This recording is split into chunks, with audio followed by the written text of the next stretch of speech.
Welcome everybody to our fourth Vaccine Center of Excellence event. This is a series of 5 webinars, workshops for pharmacists across the country with an interest for delivering vaccination programs to their community. My name is Ajit Johal. I'm a clinical pharmacist from British Columbia, and I'm joined by Immunize.io co-founder, pharmacist Mark Zhao.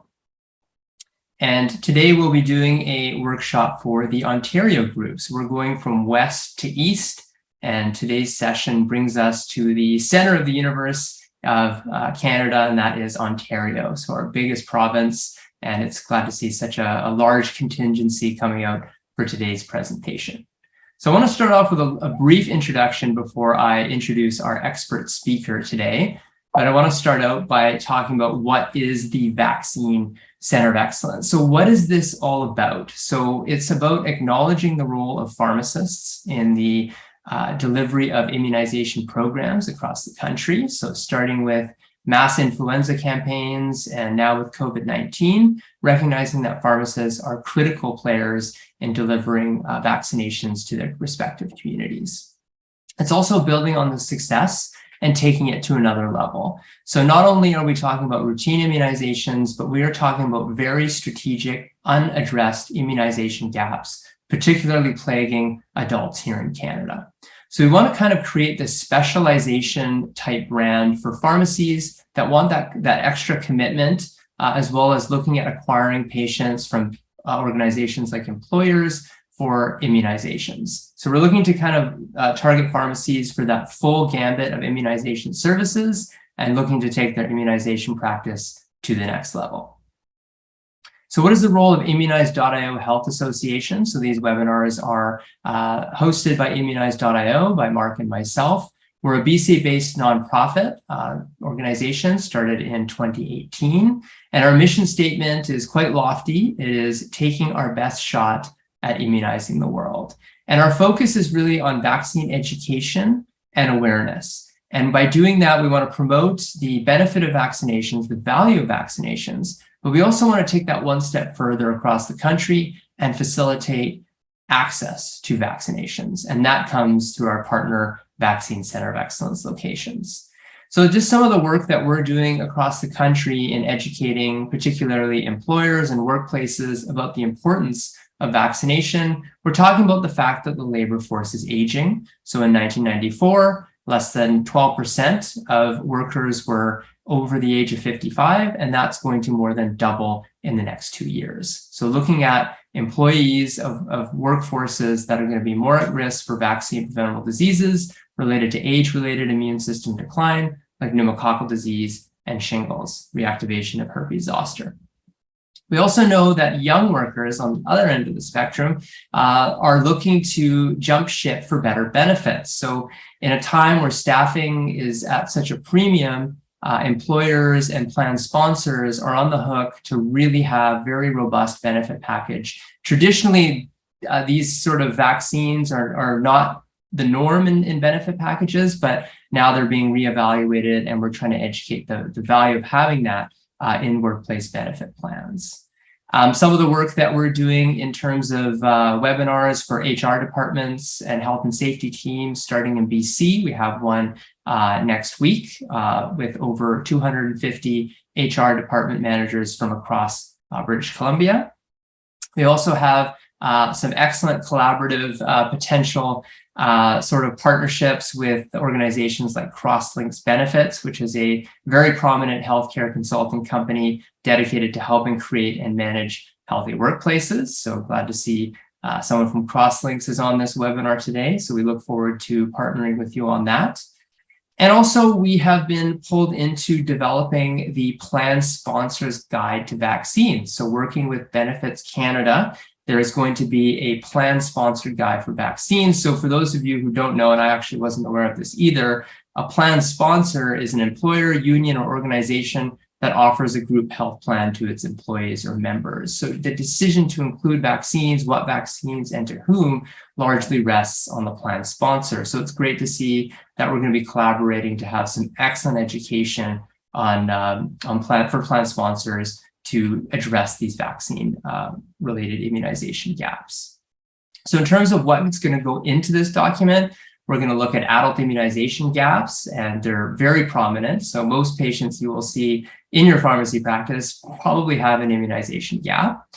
We want to really educate workplaces on the variation in application of vaccine recommendations. So a lot of the discussion from our expert speaker today will be talking about recommended unfunded vaccines. So vaccines that are very important and confer a very good benefit for patients may not be covered by various provincial or territorial programs, recognizing that heterogeneity of the sort of public versus individual level recommendations.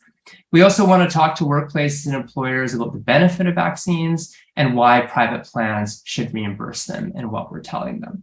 But we want to take that one step further. We're going to put all this education out there, but we also want to identify locations where employers or workplaces can send their staff and get these vaccines done. And that is the Vaccine Center of Excellence model. So if a picture is worth 1,000 words, basically what this diagram is meant to address is all of these patients have a particular immunization gap that they proactively want to address. They were either recommended by their physician, by another healthcare provider, or even their workplace, but now they want to access that vaccine. And remember, vaccines are no good unless they're put into the individual's arm. And that's where the Vaccine Center of Excellence program really shines, identifying pharmacies, elevating them through this maze, and helping patients sort out where they can get their specific immunization gaps.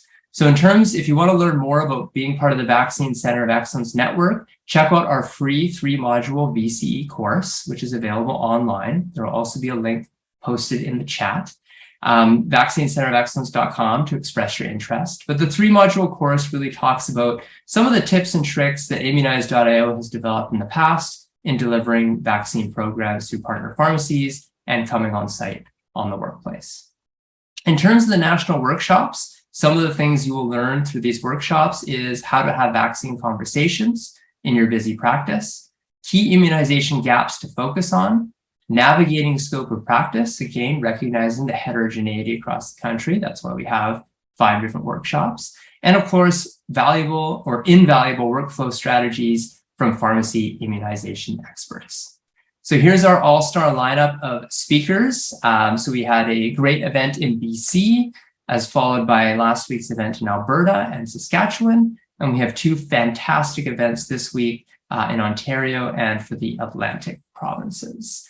So it's my pleasure to introduce today's expert speaker, Tiana Tilley, who originally graduated from actually my alma mater of pharmacy schools, which is University of Toronto, and did some excellent work with her hospital residency, as well as doing some global work with the World Health Organization, also known as the WHO. And then she had a position as a director of pharmacy innovation for Whole Pharmacy Partners, a very proactive and very patient-centric pharmacy group based largely out of Ontario, where she had a very prominent role in the sort of development and implementation of adult immunization programs. So a lot of the experience she's had in Pharmacy Practice Ontario, we're very honored to have it presented today through our Vaccine Center of Excellence program. And ironically, she has made her way to British Columbia, where she currently works at the UBC Faculty of Pharmaceutical Sciences as a lecturer. So without further ado, I would like to turn it over to Tiana. Tiana, take it away. Thank you, Ajit, and thank everyone for joining us today. I think we have some really interesting content to review, both in terms of therapeutics, but in terms of operationalizing this, in terms of immunizing patients in your communities. So I'll lead us through some things that have worked well in my practice in Ontario, as well as more recently in British Columbia, but with a focus really on Ontario scope of practice and implementing it in the pharmacy workflow there.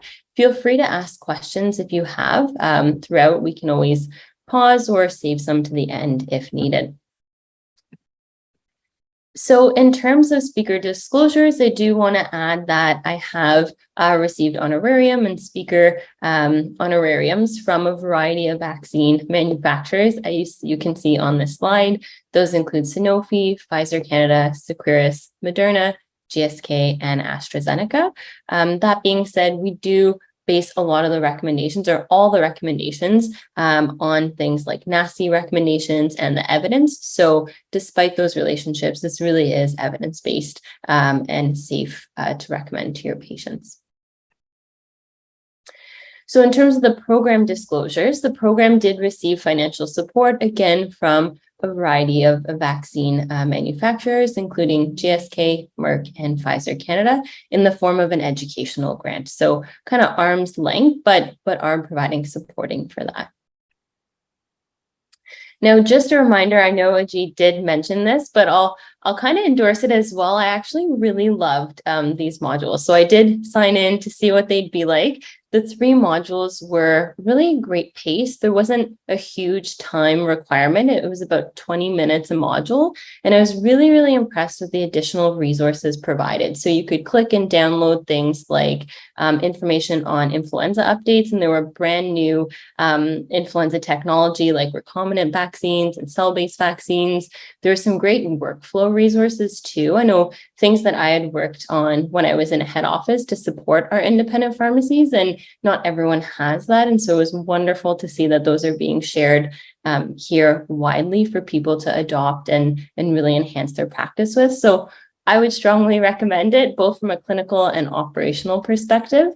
And then I think the idea of really having a public health role as a pharmacist in your community, and even having patients come to you. So having those workplace relationships through the Vaccine Center of Excellence, it sounds great. So I do highly recommend those for anyone who hasn't already taken them. Now, in terms of our learning objectives for today, when we finish this session, I'm hoping that you'll leave with an appreciation for the role of community pharmacies in providing vaccine services, recognizing that there's heterogeneity in pharmacist scope of practice across Canada as it relates to immunizations, but we'll focus on what can be done even within our scope in Ontario, and that's quite a bit. Then being able to evaluate critical immunization gaps in your community, ones that a lot of people don't even appreciate as adults, but exist because of a variety of factors, including limitations on public funding. And then lastly, being able to discuss operational strategies to optimize immunization services based on expertise. So I'll share some things that have worked, trying to integrate immunizations into your workflow, knowing that community pharmacies are extremely busy already, but finding ways where instead of duplicating work, we can really streamline it and get the whole team involved. So why is pharmacy important in terms of immunization efforts? And I think a big reason for this is because there's a gap in coverage.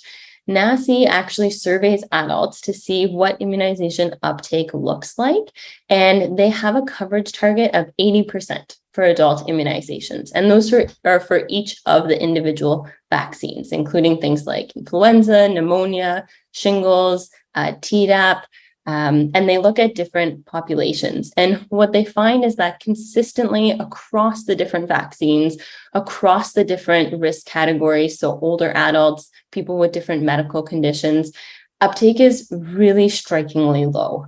If we look at shingles uptake, it was about 28% compared to that coverage target of 80%. When we look at influenza, it was 42%.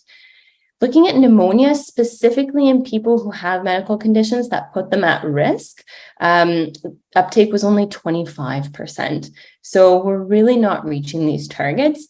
And by increasing access, by having more people recommending vaccines, having availability because the vaccines are in stock, nearby, extended hours, that's something we can do as pharmacists to increase to our coverage targets.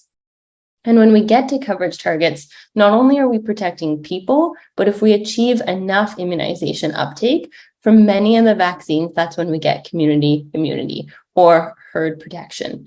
So there's a big role for us here. And all of this was before COVID. So we know that compounding all this low uptake is the fact that COVID impacted a lot of vaccine uptake beyond COVID-19 vaccines. So we know that clinics were closed for inpatient appointments We know that school-based immunization programs were put on hold because people were doing homeschooling. And so even though we don't have new data from these NACI surveys, I would suspect the coverage rates are actually lower than what we previously had.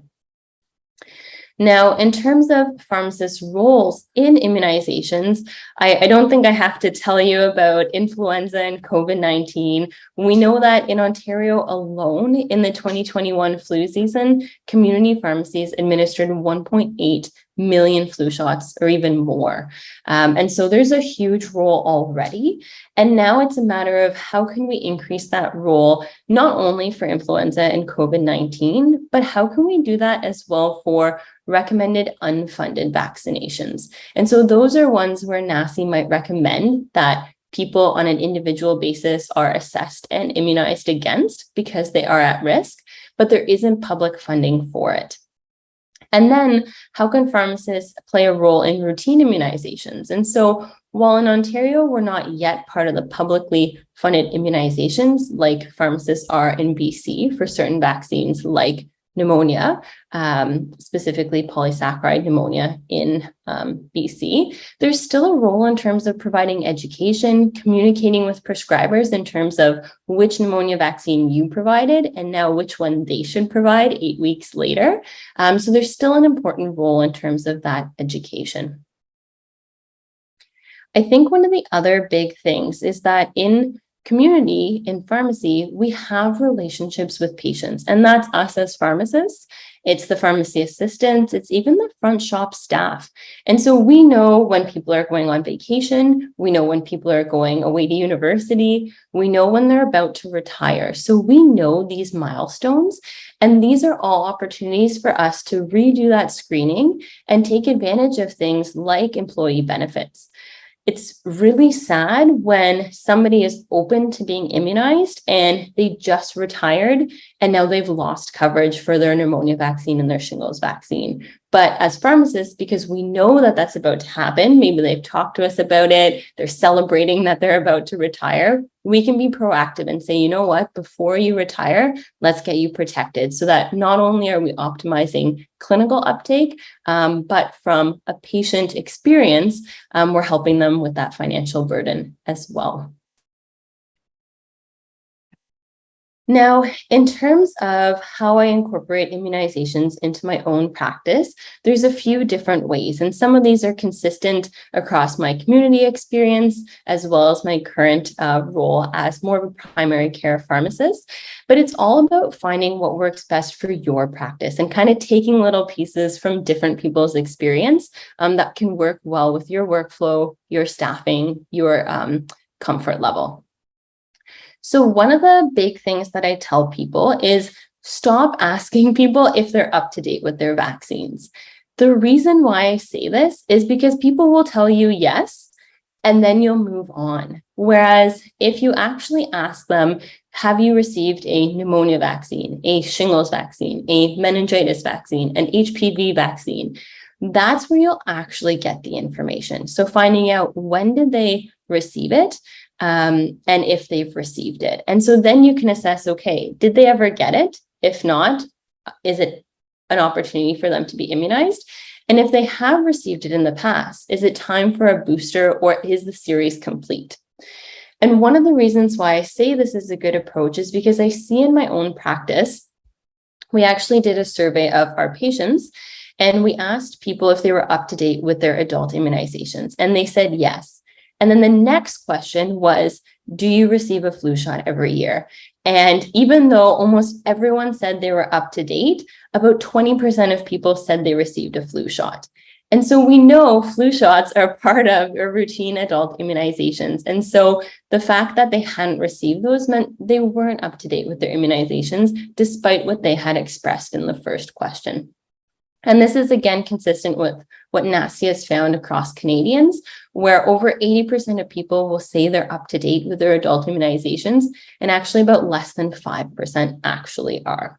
So a big first thing would be asking people when they receive certain vaccines and actually prompting them by vaccine, rather than just the blanket statement of, are you up to date with your vaccines? Another thing I do is try to incorporate this into all new patient appointments. So I actually screen all of my patients. I have the classic vaccines that I ask them about. So I ask them, how many doses of COVID-19 vaccine have you received? When was the last time you received an influenza vaccine? And then for people 50 plus, I ask them about pneumonia and shingles. And for people who are 18 plus, I ask them about meningitis B and HPV, as well as tetanus. So then I have a record of what they've been immunized against, and I can actually add reminders into my EMR or even dispensing software saying when they're going to be due. And so then the next time they're due, maybe it's even in 3 years because it's a tetanus vaccine and it's due every 10 years.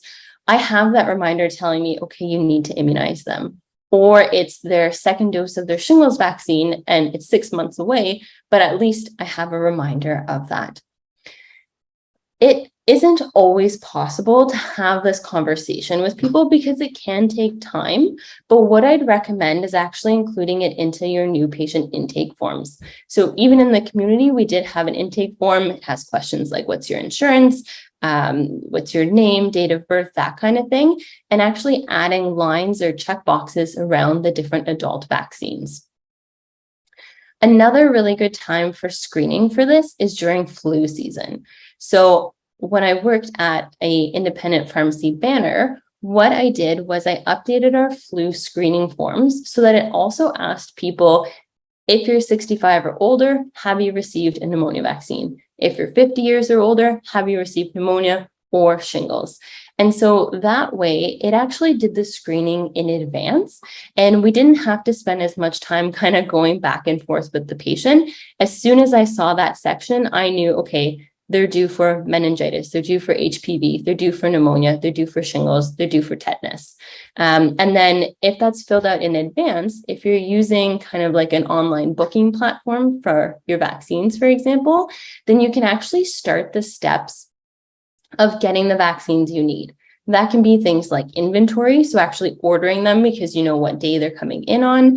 It can be things like obtaining a prescription if it's not a vaccine that's Schedule 2, or if it's one where you know the patient has private insurance and they need a prescription for coverage.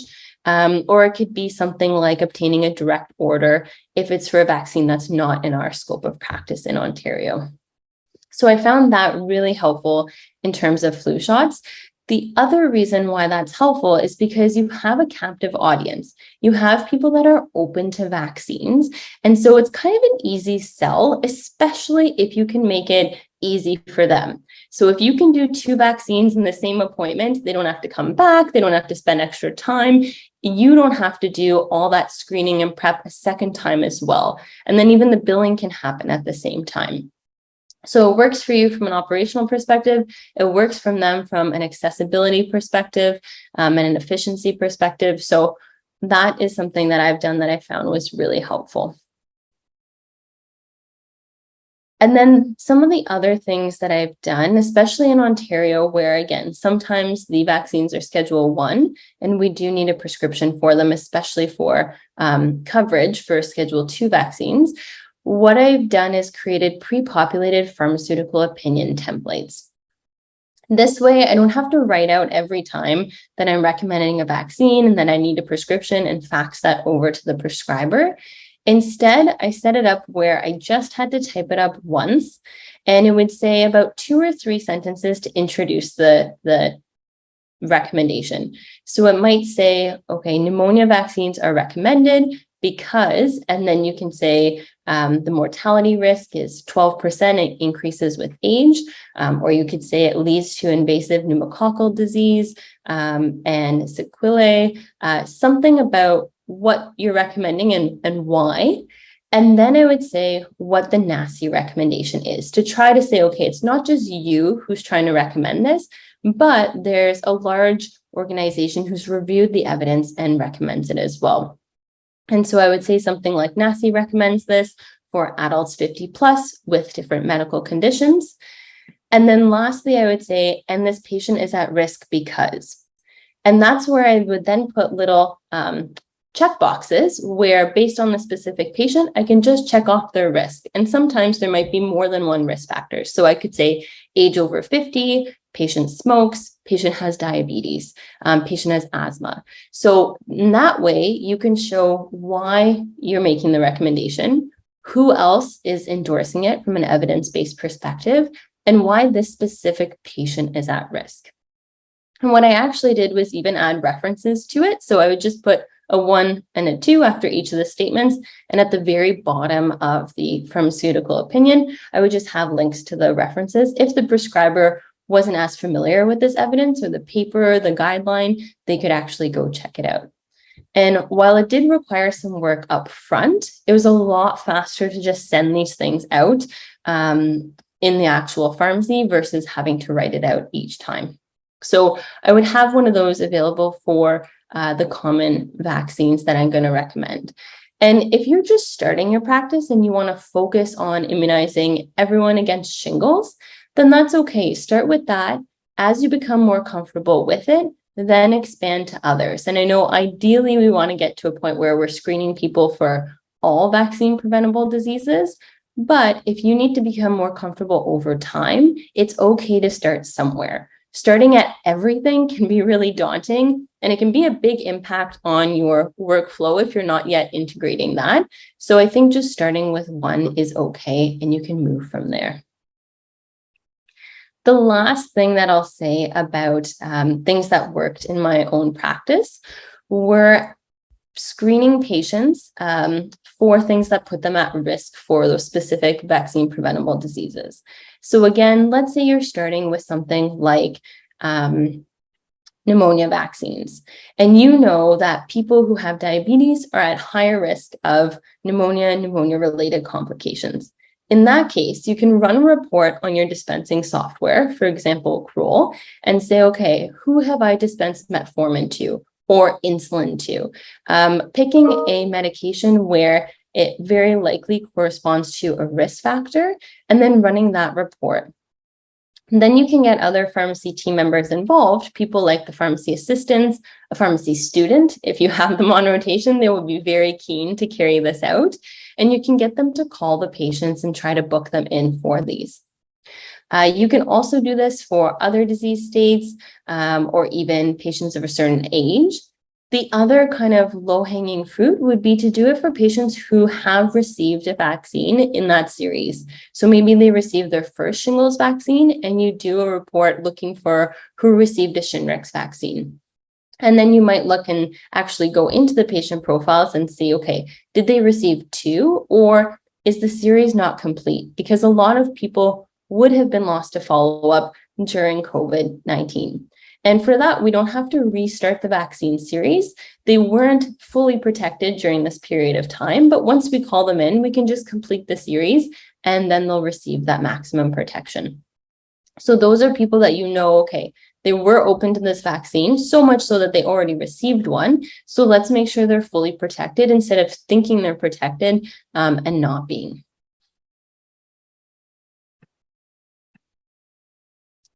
Now, in terms of scope of practice, despite national consensus on pharmacy curriculum education, pharmacists across the country have different scopes when it comes to vaccination. And so the scope in Ontario, as many of you are probably familiar with, allows pharmacists to administer vaccines against COVID-19 currently, as well as pharmacy technicians against COVID-19. It also enables pharmacists, pharmacy interns, and pharmacy students to immunize against influenza in accordance with Ontario's Universal Influenza Immunization Program. And then it also allows those same individuals to vaccinate against 13 other vaccine preventable diseases. And so I won't make you remember all this. What you can do is actually go to OCP's website or go to some of the publications from OPA and just print out the list and put it on somewhere like the fridge or behind the counter. But it includes things like Haemophilus influenza type B, hepatitis A and B, herpes zoster, HPV, Japanese encephalitis, meningitis, pneumococcal disease, rabies, tuberculosis, typhoid, varicella, and yellow fever. So those are the 13 that are within our scopes of practice. Now, additional vaccines, and you'll notice things like Tdap aren't in that scope of practice, but additional vaccines can be administered if there's a direct order. So for example, if on the prescription, a nurse practitioner, physician, someone who has it in their scope of practice has written pharmacist to inject, then that can be administered.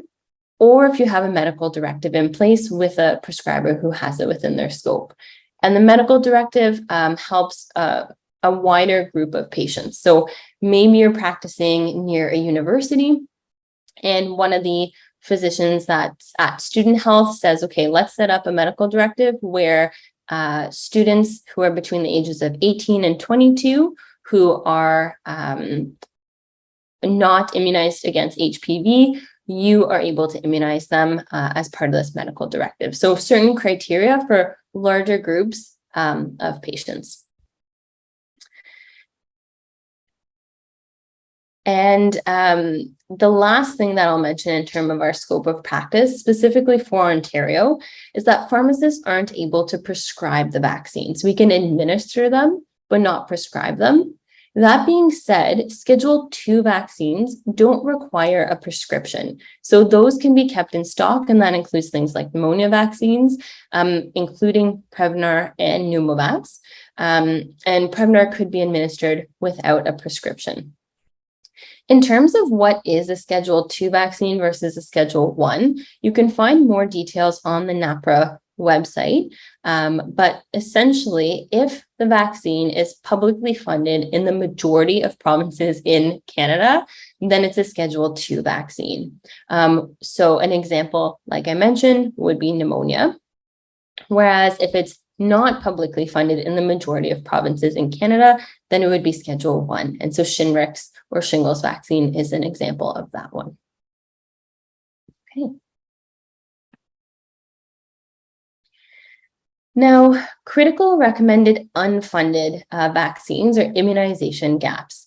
And I like to break it up based on age or even milestones, and that makes it easier for me to screen and make that confident recommendation. So starting with older adults, and by that I would define it as 50 plus, so not actually that old, but they can be in the older adult category, would be things like shingles vaccines, pneumococcal vaccines. And then for people 65 plus, that would be the enhanced influenza vaccines. So things like adjuvanted, recombinant, or the high dose vaccine. And then in kind of that younger age group, so I would say more the 18 plus, that would be more like HPV vaccines or meningitis B. Now, those aren't the exact kind of age cutoffs for the younger populations for HPV and meningitis B, but that's who I tend to think of because those are people I'm seeing in my pharmacy and in my practice more often. Now, what I would say is one of the biggest barriers to uptake is actually just not realizing that people are at risk. So a lot of people, myself included, assumed that I would get all the vaccines I needed through the publicly funded program. And it actually wasn't until I was traveling as part of a pharmacy placement that I realized I was due for my tetanus vaccine. It had been more than 10 years. And that I had actually never even received a meningitis ACWY, because when I was in school, the publicly funded vaccine was meningitis C.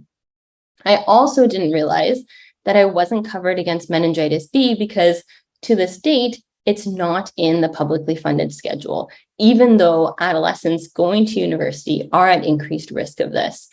So a lot of people just don't realize they're at risk, but they would definitely get vaccinated if they knew. And so those are ones where I say, keep an eye out and make the recommendations to patients.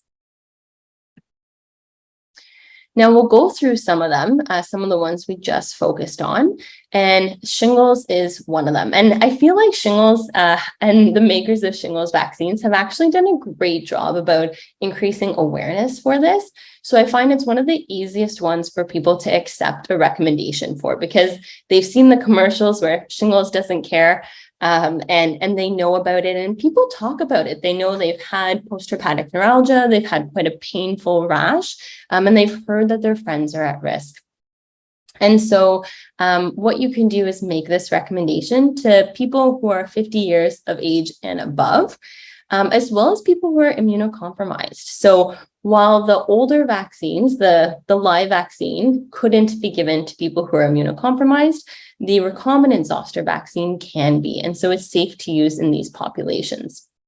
Now, in terms of effectiveness, we know that across age groups, we have over 90% efficacy, and that the duration of protection looks really strong. So in the original trials, we found that looking at data over years, even up to 4 years, there was still that protection. And there's been expansion trials looking at immunogenicity 8 years out, and we're still seeing that protection. So that's one that you can talk to patients about in terms of getting and maintaining coverage.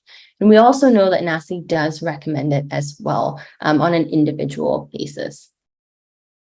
A big thing here would be, again, ensuring that the series is complete. So you do need 2 doses of the recombinant zoster vaccine. Now, when I talk to patients about it, again, like I mentioned, a lot of people know about this. They might not realize how common shingles is. And you can let them know that 1 in 3 Canadians actually end up experiencing shingles in their lifetime. And as we age, people's immune systems are weakened, and that's where we get the reactivation of the virus. It can cause quite a painful rash, and postherpetic neuralgia can last for months after a shingles infection. So we don't want people to experience that, really impacting quality of life, especially in the later years. We don't need to add that to their burden. So what I recommend is getting vaccinated with Shingrix for greater and longer lasting protection. Now, this includes recommendations for people who were actually originally vaccinated with the live shingles vaccine, as well as people who might be eligible in the future for the publicly funded Shingrix vaccine, but want earlier protection. So they don't want to wait between the ages of 50 and 65, where they're at risk, they could get shingles, and it impacts their ability to work, to take care of their kids, do their daily activities. So making a recommendation even to patients 50 plus is something that I do.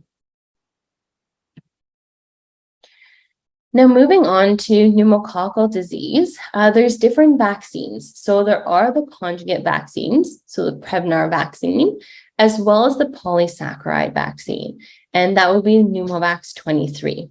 Now, what I tell people is that there is public funding for the polysaccharide vaccine, but I actually recommend being immunized with both. And there's a few reasons for that. One is the strain coverage. So while there is overlap in some of the strains, it's not in all the strains. And we know that in patients 50 plus who are hospitalized with community-acquired pneumonia, many of those are from the serotypes that are covered in the Prevnar 13 vaccine. The other thing is that with the conjugate vaccine, we get longer protection than with the polysaccharide vaccine. And this is because polysaccharide vaccines activate B cells in a T cell independent manner, which means that they're predominantly producing IgM and little memory B cells. And that's why you might notice that people need kind of a repeat dose of the polysaccharide vaccine or being re-immunized when they're 65 plus. And so we're getting that longer protection with the conjugate vaccine. Now, one thing that I used to find hard was remembering the spacing of these vaccines. So ultimately, I just printed it out and stuck it on the fridge. But after seeing it more and more, I became more comfortable with it and can remember it. The trick that I try to remember is that if you get the conjugate vaccine first, you can wait a shorter amount of time. So it's only 8 weeks, and then you can get the polysaccharide vaccine. And then if you get the polysaccharide vaccine first, you have to wait a longer amount of time. And so that's a full year before the conjugate vaccine. So another reason why I recommend people get the conjugate vaccine and then the polysaccharide vaccine is because they'll be done getting their immunizations faster, and they'll get that more fulsome protection faster.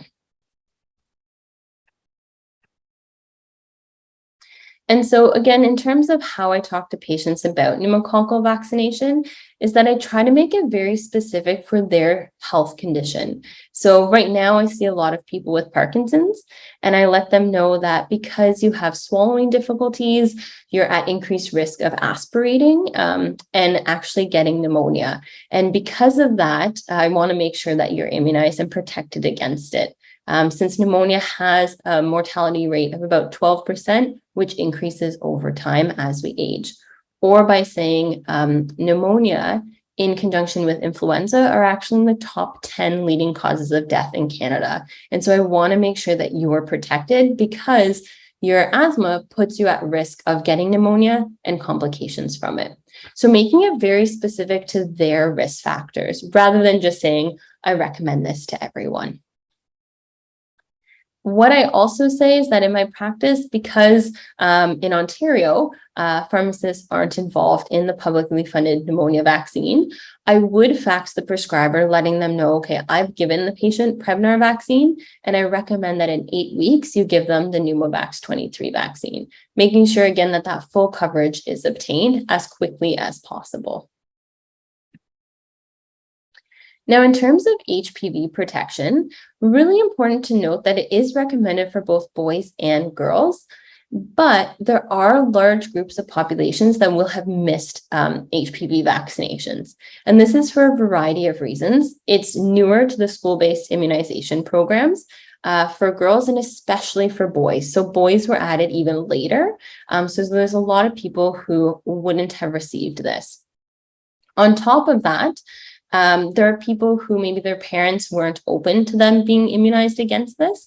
And so now that they're older and making these decisions by themselves, there's a role for pharmacists in making sure they're caught up. Lastly, if you're working near a university or a college, there might be a lot of international students who come, and they might not have it in their publicly funded program. And so now when they're at university, they might have vaccine coverage through their student plan. It's a great idea to get people immunized and screened for this.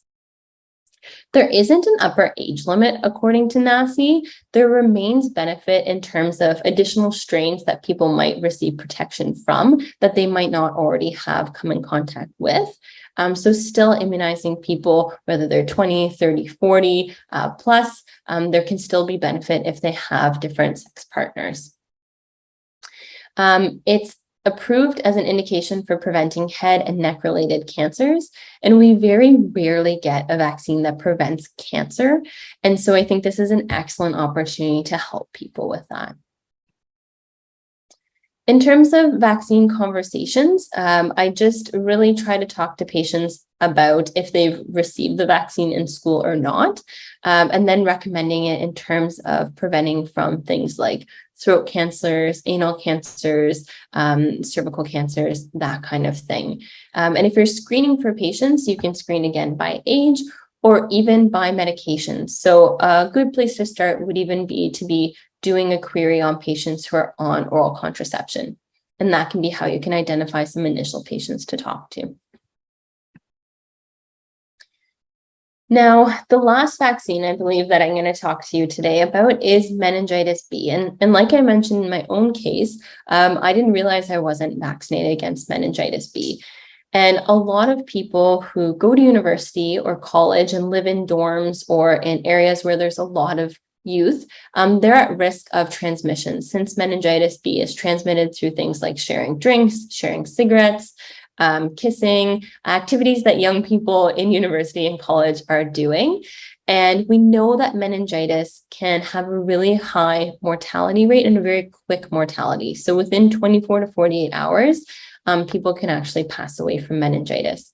There's also a high risk of loss of limb, so a lot of amputation. So since we have something to protect against this and protect against you if there's an outbreak, I'd really recommend this to people going away and will be living in close quarters.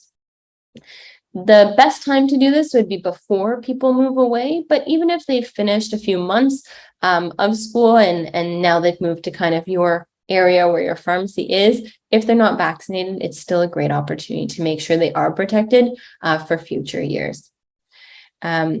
Again, realizing that meningitis B is not part of the publicly funded program, but when we talk to parents of youth that are going to university and college, they oftentimes see it as a good investment, given that they're wanting their child to be protected their first time away from home. And given how much they're spending on tuition fees, residence, back to school supplies, it's really not big from a financial aspect. And again, what I just mentioned to people is that they actually haven't received a meningitis B vaccine in school, but there have been outbreaks in recent years across different areas in Canada, and that there is that risk of loss of life or loss of limb.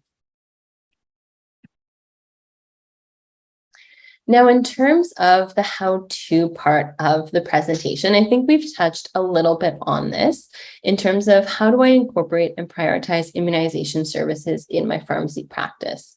And so for this, it would really be those pre-populated pharmaceutical opinion forms, screening forms when I'm doing flu shots, and then having vaccines on hand, because if someone's in there for one vaccine, it's a great opportunity to get that second vaccine. Some of the biggest challenges I faced, some of them would be needing a prescription if it's a Schedule 1 vaccine. And again, that's where those pre-populated pharmaceutical opinions can come into play. One of them is confidence, so becoming confident making the recommendations. And for that, part of it is practice. So practice with your team, practice explaining the risk factors and who's at risk to each other. And also start with just one vaccine, whether that be shingles or meningitis, so that you gain confidence in it, and then going from there. In terms of kind of some parting words of wisdom, these are 3 tips that I wish I knew and I'd like to pass on to you. One is screening patients based on age and conditions. So kind of categorizing it in your mind, like I have mentioned to you, with kind of the younger adults and then older adults, and making sure you check patients for all of those when they're hitting those life milestones. The other one is based on conditions. So doing those queries of your dispensing software and getting somebody like a pharmacy assistant or student to call the patients and check the profile to make sure they haven't received that full vaccine series. The next one is having operational and clinical supports. So from an operational perspective, having things like timing between pneumonia vaccines readily accessible on the fridge, having the list of vaccines that are within your scope of practice, as well as having publicly funded information. So there is a guide for publicly funded immunizations in Ontario. It was just updated in June of this year. And I like to have a copy either on the computer or printed out, so that if somebody asks me, okay, am I eligible for this publicly funded vaccine? I can go look at the high risk criteria example for HPV vaccine and say, okay, do you meet any of this criteria? If not, I can vaccinate you. If so, let's see if I can send a note over to your prescriber or get you to a public health unit for it. And then getting clinical supports. So having NACI guidelines nearby or good summary documents. And this is where the Vaccine Center of Excellence can be really helpful as well. They have excellent one-pagers that talk about, okay, what's the burden of this disease? Which influenza vaccine technologies exist and when are they recommended? So those are really helpful, like quick references. I also like to have handouts for patients. And so the CDC has some good vaccine information sheets. And so those can be good if they're not too sure about getting immunized. I can give them that handout. They can think about it. They can come back and that kind of thing. And also having resources in terms of keeping track of their immunizations. So things like the Can Immunize app. And then the last one is ensuring the entire team is aligned and on board. So letting people know you're implementing this into your practice so that they can help screen patients, calling them, checking their profiles. And also if somebody asks a question, they know to refer to you if it's clinical based. Also, so that if they kind of hear those flags about, okay, they're retiring, they're going on vacation, they're going to university, they can let the pharmacist know so the pharmacist can have that conversation when they're counseling or doing a medication review. And now I think we have about 10 minutes left, so I can answer some questions. Perfect. Well, I'll start by saying thank you so much, Tiana, for that very comprehensive review of immunization gaps. And thank you so much for sharing those excellent operational tips that you've both developed and implemented to support pharmacy vaccination programs. So thank you so much for that. As we start to get some questions in the chat, I will attempt to start a discussion, particularly around Ontario. So one of the things that I find really interesting, especially with your clinical experience, is moving from the director of innovation of a community pharmacy chain or banner, which is more of a retail setting, and kind of seeing how that plays out, and now working at the pharmacist clinic, which is more direct patient care, appointment-based. Do you think there's an opportunity to see a shift, especially with something like minor ailments coming to Ontario in 2023, especially with that being an opportunity to address immunization gaps in that sort of consultative role? Yeah, I think, or I hope, but also I think that as pharmacists starting in January 2023 take on prescribing for minor ailments, I hope that the public again sees this in more of a clinical role, not just dispensing, and whether that is pharmacists working in community or primary care, but they see us as people who can help with screening, with preventing, with treating, who they can go to with clinical questions to optimize their care. And so I'm hopeful that their perspective of us changes, even though minor ailments are not directly vaccines. And then I hope also that we continue to move, and I think COVID started this already, and I'm hoping it stays this way instead of kind of reverting, but we've started to move towards that appointment-based model, right? And so hopefully people are scheduling appointments for their common ailments the same way they are able to schedule appointments with walk-in clinics and walk-in virtual services now. And they can do that with vaccines as well. And like I kind of mentioned with the flu vaccines, when we use appointments, then we know what vaccines do we need in stock, what kind of workflow adjustments do we need to make. So I'm hopeful that that will actually complement both from a perspective role and an operational role. Yeah, I hope that's the case as well. The other question is, in British Columbia, pharmacists can support catch-up programs. So you actually brought it up really nicely about people not getting their school-based immunizations. One of the biggest one is HPV, which requires 2 doses. From the data we've seen nationally, Ontario has been quite low in their immunization rates in HPV. But at this time, pharmacies cannot access the publicly funded supply, versus in BC we can. Do you think there's benefit to pharmacies being able to provide these very important catch-up vaccines? And as you mentioned, it's a cancer prevention vaccine. So the sooner we do it, the sooner we can have people protected across their lifespan. Yeah, exactly. I just had a patient. Actually, it wasn't even a patient. They were there with, I think, their grandpa. But while they were there, we said, okay, why don't we just talked to your grandpa about vaccines. Why don't we just make sure you're up to date? And he said, oh, yeah, I'm up to date. And then when we talked about it, he actually wasn't up to date because he had missed it in school. He'd been having school virtually for the last 2 years. And so we were able to immunize him there on the spot. Now, in Ontario, it's still possible to have that role. I would still encourage those conversations, but it might mean helping the patient find their closest public health unit or their closest kind of catch-up series. I just saw actually on Instagram, I still follow Toronto Public Health. And so they were saying, okay, these are the locations of the vaccine for school-based program catch-up programs. And so staying in the know about, okay, where can I send people? The other thing that I like to do, especially for people who I'm not as confident that they're able to navigate the healthcare system, is I'll send a note to the prescriber. So letting them know, kind of like a pharmaceutical opinion, but there wouldn't be reimbursement as it's for a publicly funded vaccine that I'm not going to give them in Ontario. But I might just let them know, like, this patient is at risk because of this. They missed the school-based vaccine. I asked them to talk to you to get it. So kind of putting that on the radar of the prescriber. And now that it's there in writing. They can't really say like, oh, I didn't think about it. Now they actually have to take action. And I just find that for some patients, I'm not fully confident that they'll kind of remember everything and go find where they can receive that. Perfect. That's fantastic. So one last comment from one of our attendees is there's a great opportunity to support compliance or adherence, as you mentioned. I think you brought it up a couple times.